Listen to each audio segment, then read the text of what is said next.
Hi, this is Tim of the 1916 Company. Welcome and thanks for logging on. If you love this watch, email us tmosso@the1916company.com. It is in the description below. It is your purchase and pricing email question line for buying this or any watch you see on any of our platforms. Reach out to us for pricing, tmosso@the1916company.com. Today, we discuss the big one, something big, bold, and gold, the 42mm case size for the FP Journe Quantième Perpétuel, a timepiece that is technically the Quantième Perpétuel.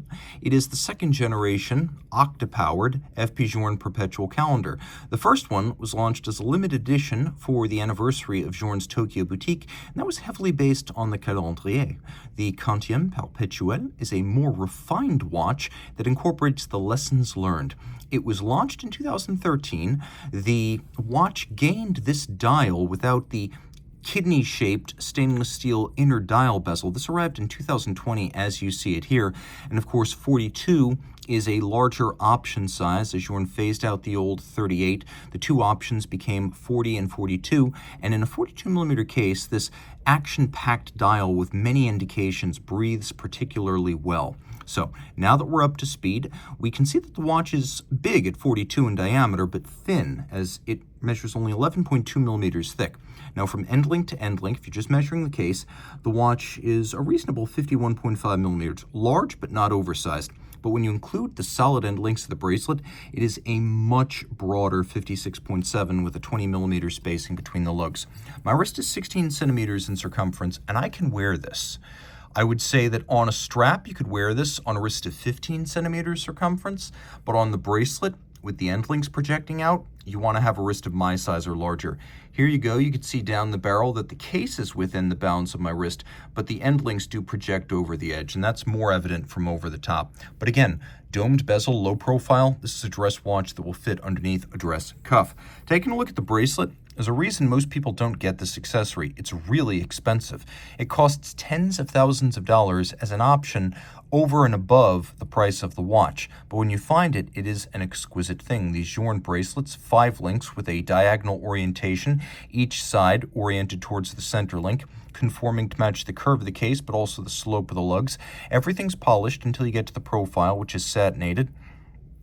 And you can see that the watch features screw-fixed removable links with a intermediate-sized link, so if you are in between sizes, you can add or remove that one. We have a double folding clasp right here. You can see it is rose gold as well. It's more like a red gold. This is a very, very dark gold. FP Journe, he invented and made it, and he certainly did. It's a friction fit clasp. Taking a look at the underside, you can see that the end links themselves are quite substantial, and they're actually fixed in place using a Holt head screw. So the assembly of this is a little bit more involved than simply busting out your strap tool. Taking a look at the case band, you can see that the lugs do get a visual extension from the end links, but this is standard Journe case making. Journe makes cases, dials, and movements in-house, so this is a fully integrated manufacturer, despite building fewer than 1,000 mechanical watches a year. Now we have a domed bezel. The mid-case is polished, and as you can see, everything is polished. That mid-case defined by the overlapping flange of the bezel and the case back with blended Calatrava-style lugs that turn down dramatically almost 90 degrees from the horizontal sweep of the case band. Probably the most famous unsigned crown in the world these days, double dimple, knurled, and not signed because that is a historic convention. Journe is a student of history, so his crown is not signed.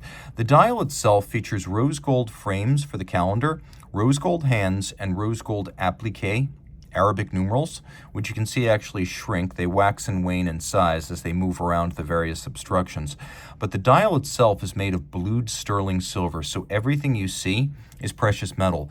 With a gold case, clasp, bracelet, and 18-karat rose gold movement, and a sterling silver dial, this is a weighty watch. Very heavy and very impressive.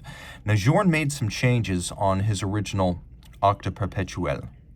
That could be a little bit difficult to read because of the subdial for the hours and the minutes, and then it didn't have a well-resolved way of working out the leap year. It was incorporated into the month display, and it could be easy to miss. So what Journe did was he created a little stub index that sits coaxial with the hands at center to tell you where you are in the leap year cycle. So you can see right there, you are in year 1. Now, How do you set it? Well, Journe wanted something that could be set without tools, because so many perpetual calendars have little dimples sticking out on the side. You need to use a tool. People lose the tool, then they try to set it with a pen. They do damage. So Journe had a very simple solution.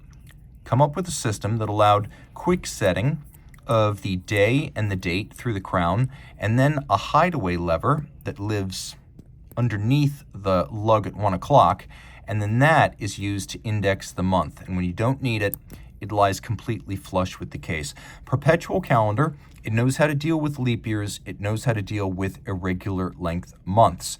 And I should mention that it also is one of the rare perpetual calendars you'll find that doesn't try to cram in a moon phase, and I appreciate that. We have a power reserve indicator that indicates 5 days of power reserve, but the fact is that is the chronometric power reserve during which the watch will keep the best time. In fact, it will run for almost 7 days, 160 hours from a full wind before it actually stops. Now on the reverse, you can see caliber Octa 1300. This is a well-evolved Octa 1300. It's the 1303. So there are changes, among other things. It's rose gold. The original Octa was a rhodium-plated brass movement. It also features a unidirectional winding system, which came on about 2007, more efficient than the previous bidirectional winding system. We have a lovely grand orge, or barley corn, cut on the 22-karat winding rotor.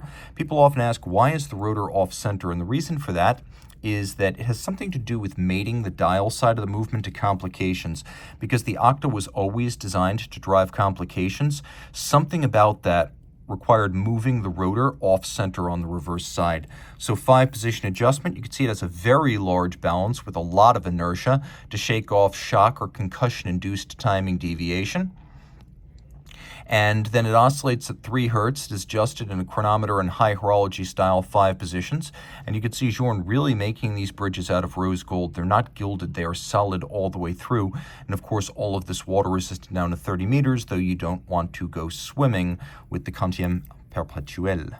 The timepiece, lovely, with color, character, weight, and import from one of the great modern masters of independent horology.